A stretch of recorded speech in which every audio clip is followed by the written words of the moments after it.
Tisk, tisk, tisk.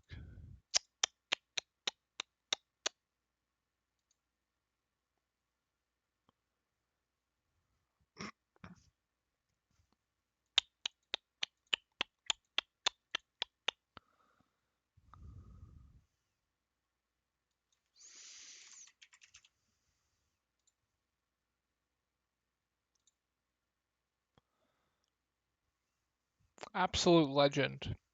Absolute legend. Thank God Miami has Victor Oladipo. Only person who tried tonight on the court for Miami was Victor Oladipo. If you are a Miami Heat fan, you should be incredibly embarrassed.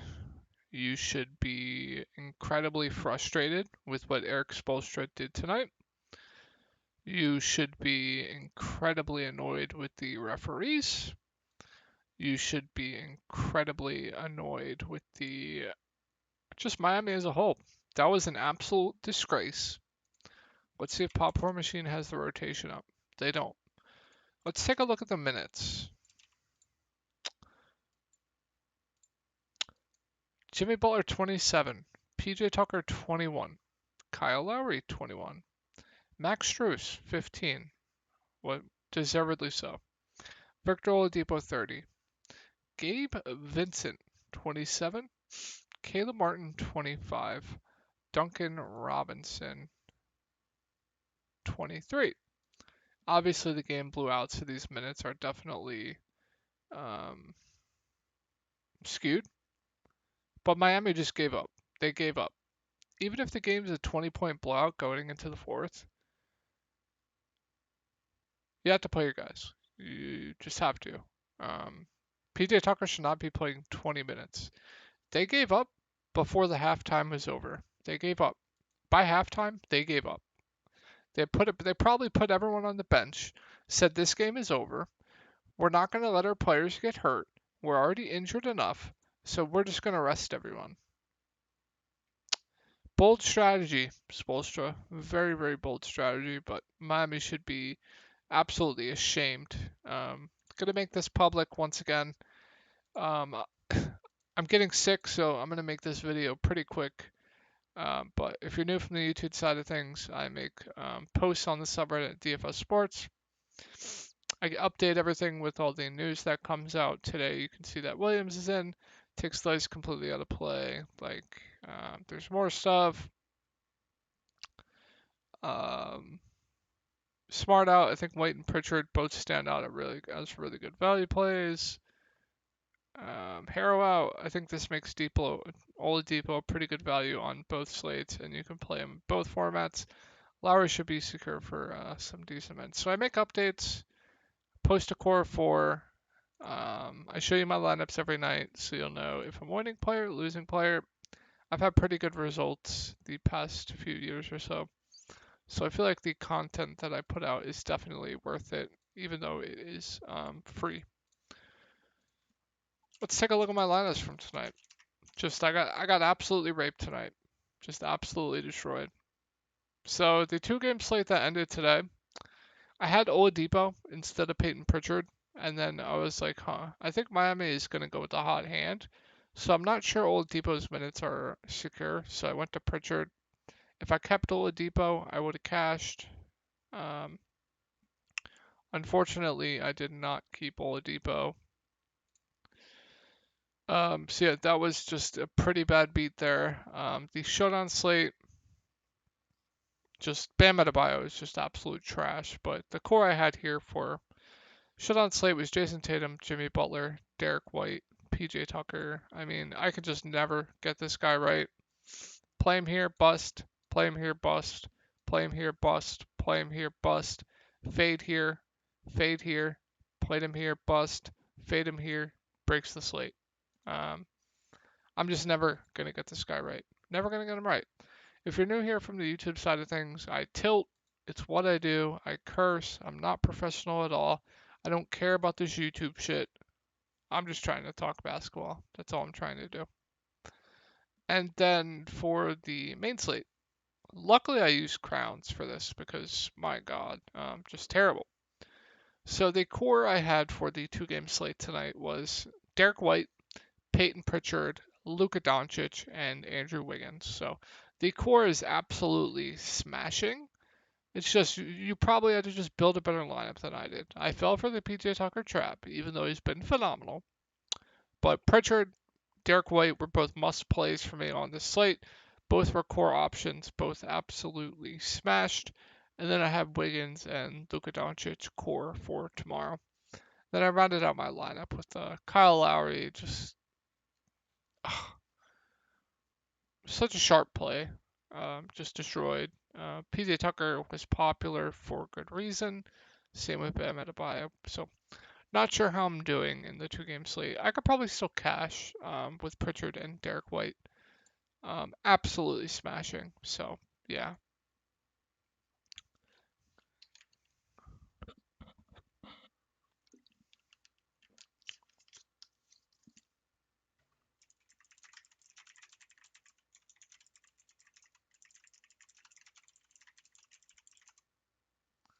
All right. I'm gonna go over this pretty quick, guys. I know I usually give you guys a full detailed analysis, but I'm just not feeling well right now for me to do that. So I'm gonna go over this really, really quick, guys. Just gonna say who I like. I'm not gonna tell you why I like them. Um, I gotta get to bed. Dallas 13th in pace and 9th in defensive rating. So Steph Curry, I think, is the optimal captain tomorrow. Luka is now at a price point. Um, Luka's not a price point to where I don't think he's a must. So I think Steph Curry definitely looks like the optimal route to go. I think he looks great here. Stuffing the stat sheet with how they're distributing the ball. Yeah, hard to fade Steph on this slate with how the Warriors are playing their offense. Klay Thompson, Jalen Brunson are now at price points to where they're both contrarian plays for me. Not going to go out of my way to play him, but if you land on one as the last man in, I'm okay with it. And then Wiggins, Draymond Green, I think both are really good plays. Wiggins 8-2 has just been phenomenal for this team with no GP2. Just playing huge minutes. Probably going to be a priority for me to get to him on this slate. I think he looks great. I think Draymond is a good pivot in tournaments off Andrew Wiggins' chalk, but I definitely do prefer Andrew Wiggins. Don't get me started on Jordan Poole. Somehow gets into foul trouble as a guard, but normally probably play close to 30 minutes. Going to be good on the offensive end as well. I have no issues if you want to go to Jordan Poole. Kevon Looney is complete fish food at this price tag. I will not be playing him. If he continues to go off, I will continue to lose. This price is just too high. I don't care what anyone says. I know Dallas is terrible against opposing bigs, but Kevon Looney is not going to continue to be a high usage guy in this offense. Yeah, he's a good rebounder. Dallas is terrible at rebounding. But yeah, you can play him. I just think he's a bad play at that price tag. Would much rather go to Jordan Poole. Otto Porter Jr. is doubtful, and I think a viable punt here that looks pretty good is Moses Moody. Played 16 minutes last game. Damian Lee basically lost minutes. They're going to Moody. So that's really, really good to see. Moody just played better. So I kind of like Moody as a 1K punt. I think he's going to be very, very popular and for good reason. But yeah, out of the 1K punt guys, he definitely looks the best. I think he's actually a decent value on this slate, considering price.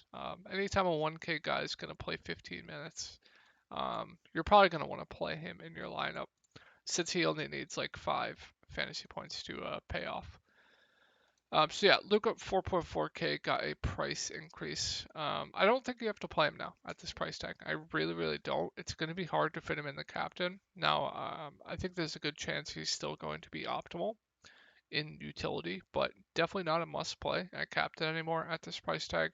I'm probably still going to try and get him in my lineup though, just because on showdown slates, raw points definitely do matter, and Luke is probably going to be the highest scoring player on the slate.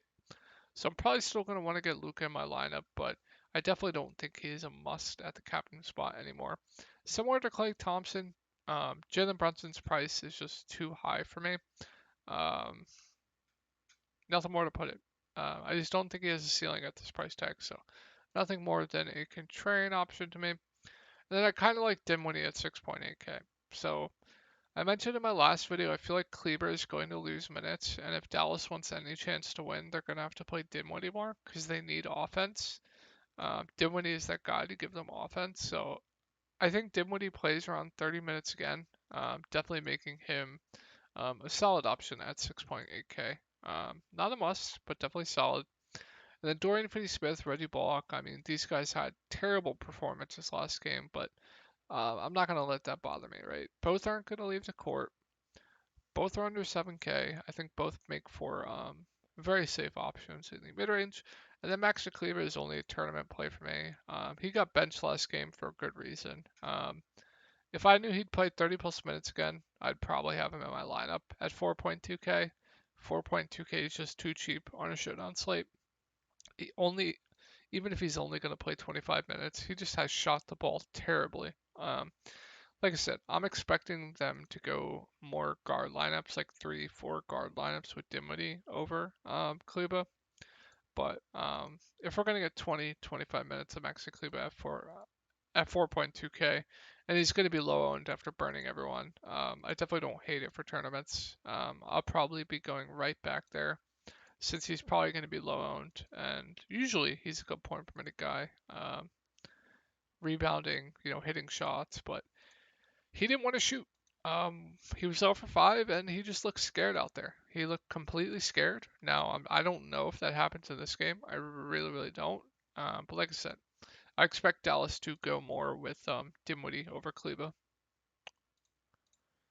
So I'm going to get through this really quick, guys, so I can get to bed. Dallas is not going to go over what I like, everyone. Got to get out of here. 13th in pace, and where are they? 9th in defensive rating so far in the playoffs. So, said in my last video that I like Steph Curry over Tatum and Butler, and I'm pretty sure I said I like Tatum over Butler. So that is working out great if you played them ranked on that. But yeah, Steph Curry, by far and away the second best matchup on the slate. Don't have to continue saying it. The way Golden State is playing their offense, the peripheral stats for Steph Curry is just going to continue to go up. Now, I'm not expecting a double-double again, but I'm expecting him to continue to stuff the stat sheet. So, optimally, I think Steph Curry looks great at 9.5K. Klay Thompson, 7-1. Just a fine option. Has a ceiling at this price. Doesn't His ceiling at this price is 50. When you're playing at 7K, you're definitely going to want 40 plus. More often than not, he's not going to do that. So only a tournament option. But he definitely does have upside. And then Andrew Wiggins looks phenomenal once again. Absolutely love Andrew Wiggins here. The best mid-range play on the slate. And then once again, if you want a good tournament pivot off Andrew Wiggins chalk, I think Draymond Green is definitely a really good tournament option off that potential chalk. Jordan Poole, 5.7K. I definitely don't hate now the price went down. I'm expecting him to be pretty popular. He should be like a 6.4K player. So I definitely think Jordan Poole is a little bit too cheap. So I think he looks pretty good. Can have recency bias in DFS. Now that the price tag went down to 5.3K, now it's not a showdown slate. I think Looney's a fine option. But at this price point, nothing more than just like an okay filler play. Like if I land on him as a last man in, I'm definitely okay with it, but I'm not going to go out of my way to play him. And then with Otto Porter Jr. doubtful, I don't expect Andre Iguodala to play. So with Otto Porter Jr. doubtful, that's just going to mean more minutes for Draymond Green. Draymond Green's going to get most of those minutes. Andrew Wiggins is going to get some of those as well. Kevon Looney maybe gets like a minute or two, but the biggest benefactors of Otto Porter Jr. being out is definitely Draymond Green. So yeah, a lot to like with Golden State tomorrow. Definitely a lot to like. Golden State fifth in pace and sixth in defensive rating. So like I say every slate, Luka's going to be a priority for me. I have no issues paying this price tag for him. I still think he looks great, even at 12K. It's just him against the world, pretty much. So, yeah. Bronson, 7K. Same thing I'll say about Clay. Brunson has a higher floor than Clay, but I think Clay has a higher ceiling. I don't have a lean on who I like more, so if you ask me Brunson versus Clay, probably going to say Brunson just because he has the highest floor between the two and because he has a similar ceiling. But I think it's a fine option at that price tag. And then I like Dinwiddie at 5.1K. I'm expecting Dallas to continue to roll with him. So if we're going to get 30 plus minutes of Dinwiddie at 5K, I think he's solid. Now, there definitely is a chance to where he goes back to only playing 20, 25. And at 5K, you're probably fucked if that happens. So there's definitely a risk. But I'm expecting Dallas to continue to go with Dinwiddie here. So I definitely do like Dinwiddie at 5.1K. Can't have recency bias in DFS. Dorian Finney-Smith, Reggie Bullock, they're both going to play huge minutes. Both are good options in the mid-range. Like both, once again here. And then I don't know what to do with Kleba. I really don't. Like I said, I think there's a chance that he loses minutes once again and they go to Dinwiddie. But there's also a chance to where he starts out shooting good and then they extend him back to 30 minutes. So I don't know what to do with him here. I still like him at 3.6K, but you definitely don't have to play him with how bad he's been. I'm just a glutton for punishment, so I'll probably go back there at low ownership just because I know the ceiling he has. He can definitely break the slate at 3.6K. So I still like Kleba, but you definitely don't have to play him with how bad he's been. I like him for tournaments a lot, especially if his ownership is going to drop. So yeah, definitely don't have to play him though. Miami, 12th in pace, 4th in defensive rating. So Tatum 9.4, Jaylen Brown 8.8. Jaylen Brown is going to continue to be popular, but now that Tatum is only $600 away, I don't think we need to go to Brown. I just think Tatum's floor plus ceiling is much, much higher than Brown's. 9.4K is definitely too cheap for Tatum. So I really like Tatum on the slate.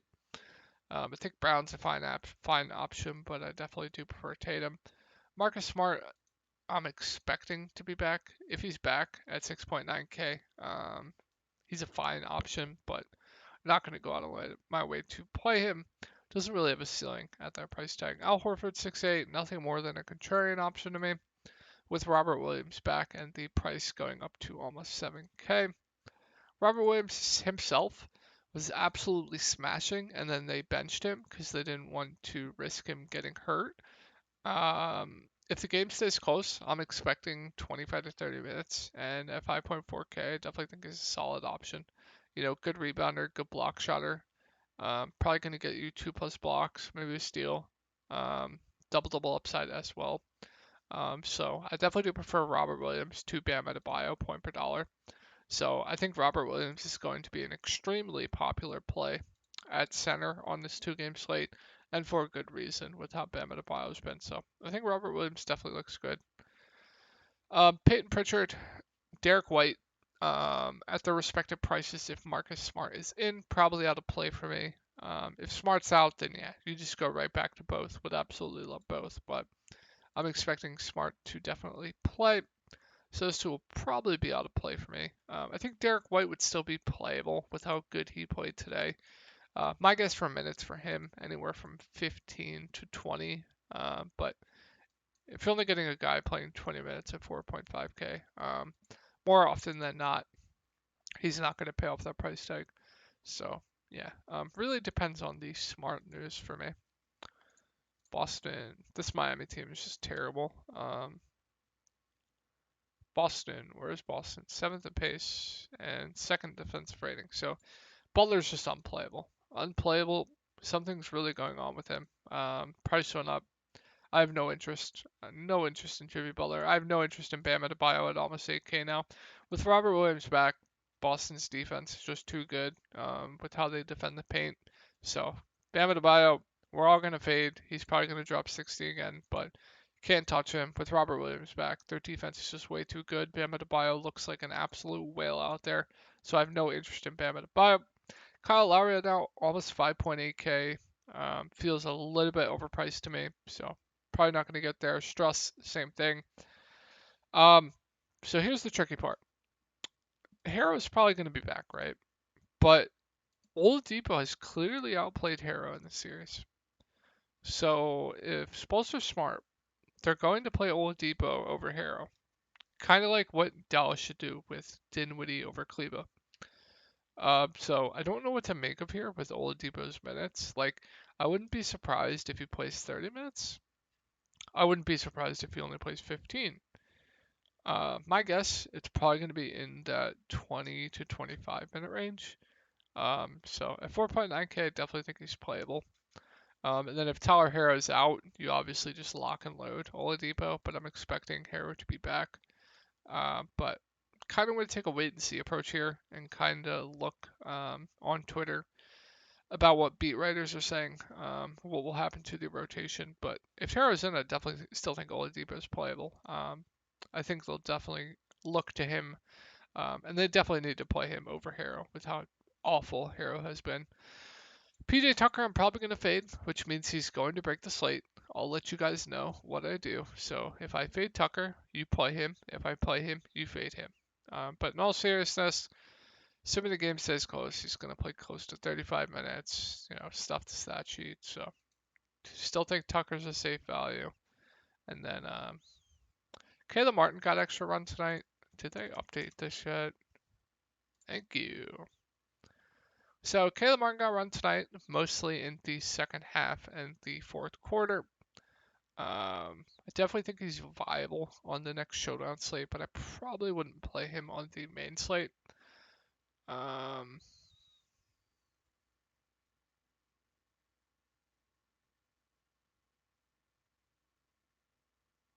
so yeah, I think that's it for me. Um, for the slate. Is there anyone else I'm missing? I don't think so. I think that's it. I think that's it.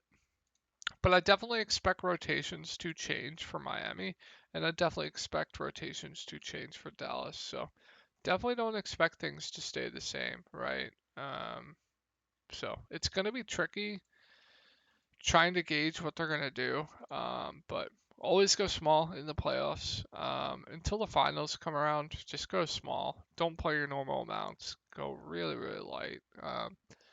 Play enough buy-ins to where you don't care what happens. So hope you guys have a good night. Hopefully I will be feeling better in the days to come because I really don't want to be sick. I really, really don't. Hope you guys had a good night. Hopefully I'll be okay to talk to you guys tomorrow.